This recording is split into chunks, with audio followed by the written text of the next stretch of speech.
It's a couple of weeks ago that first got some detail about one of the most ambitious developments in Cape Town's recent history, if it goes ahead, which it almost certainly will.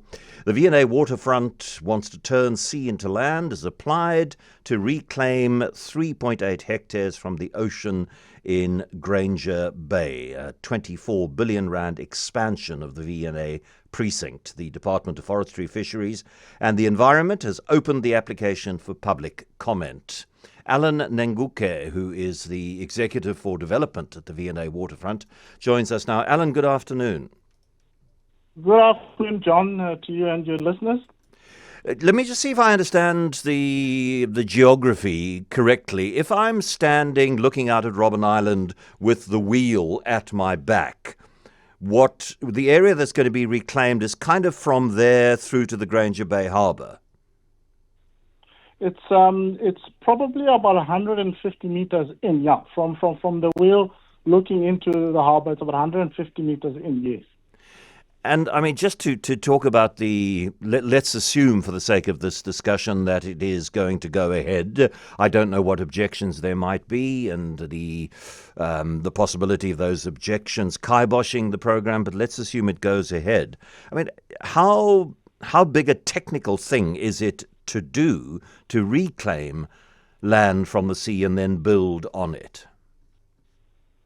Yeah, no, I think in our engineering world, I think this is a dream kind of project. I think it's something that's been done before, so it's not new. The technology and understanding is there. We've got enough marine engineers who are assisting us in the process, and it will involve obviously building a new revetment and 2 breakwaters, and obviously importing a whole lot of rock all the way down to the seabed, and creating the required coastal protection. That's the first sort of primary reason why we're doing this, that we have to protect our coastal edge. And then I think behind that, then we fill it up with soil and rock to create the reclaimed land. And that sounds like there are a lot of trucks going in there on a daily basis for a long time and offloading. Yes, John. Unfortunately, it's a 2-year process where you've got, I think, over 350,000 tons of rock, and that will be carefully managed, I think, with all authorities within the city to ensure that all these deliveries occur at off-peak times, because I think it's in the best interest of the contractors who do the work and for, I think, the general public of Cape Town, that the process of undertaking this works minimizes the impact to the traveling public. Yeah. Then you mention 2 obvious environmental impacts. One is the West Coast rock lobster habitat, that's going to be destroyed and probably not return. And then the heaviside dolphins, which are common in the area, will relocate and might not come back. You don't think that those are a sufficient reason not to go ahead with the project? I think we're very fortunate. I think we've got marine engineers who've undertaken studies, which obviously are all available for public consumption during this public phase we're going through, which I think they believe they will come back and they've assessed what the impacts to the marine world is, and they're convinced that we will actually be in a better position when we are done.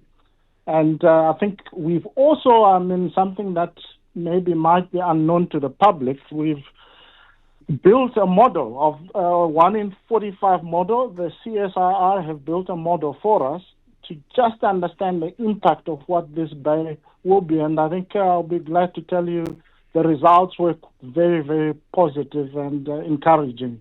And all of that information is out for public consumption. I'll ask you just before I say goodbye to give us the details of how people can have a look at what they're commenting on and possibly make a comment.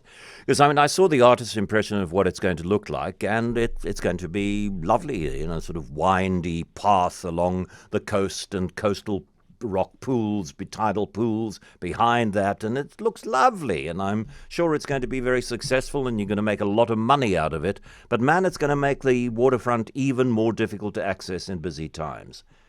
Already getting in and out at peak times of the year is a near impossibility, and this is, and you know, developers say, well, that's just part of development because development brings very large numbers of positives, but it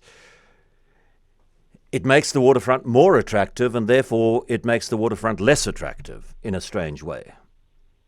Yeah, no, that's always it's you know, we're a very successful precinct, and we're very proud, and I think it's in our interest in everything we do to make sure that we work closely with the city. And I think there's no doubt in our mind that we've got to be part of the solution of getting the public transport system working again in Cape Town, and being part of the solution of reducing this. And I think this development is mainly going to be residential, right? And we implementing strategies that will sort of accommodate or encourage more public transport usage within our precinct, and working together with the city, we're very convinced that we'll get it right. Yeah, I wish you well, but I'm not convinced that you're going to get it right. And I'm not a traffic engineer, and I haven't had a detailed look at your plans, so it's perhaps wrong of me to make that comment. But the waterfront on busy days at busy times of the year has queues extending all the way back beyond Batencroft Street. You know, Dock Road is a parking lot. And perhaps you can briefly share some of the strategies that you are hoping to put in place with the city to manage, and even if it is only residential, that's X number of thousand residences, each with 1 or 2 or 3 cars, which does add to the problem.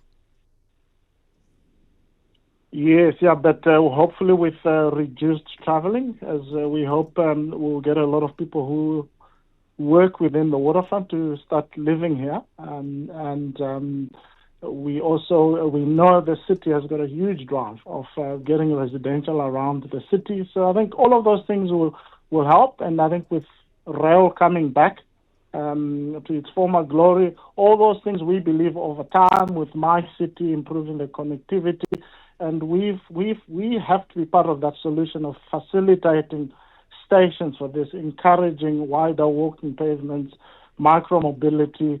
It's all that thinking that I think has to come to the fore for us to buy confidence from Cape Town public that the public transport system works again. Allan Nenguke is the Executive for Development at the V&A Waterfront. The website, if you want to visit to have a look at what they're planning, and don't just complain to me. If there's any chance that public comment is going to affect this process, that public comment needs to be voluminous. And the place to go is infinity, env.co.za. So infinity, spelt the way infinity is always spelt, and then added to that, env.co.za.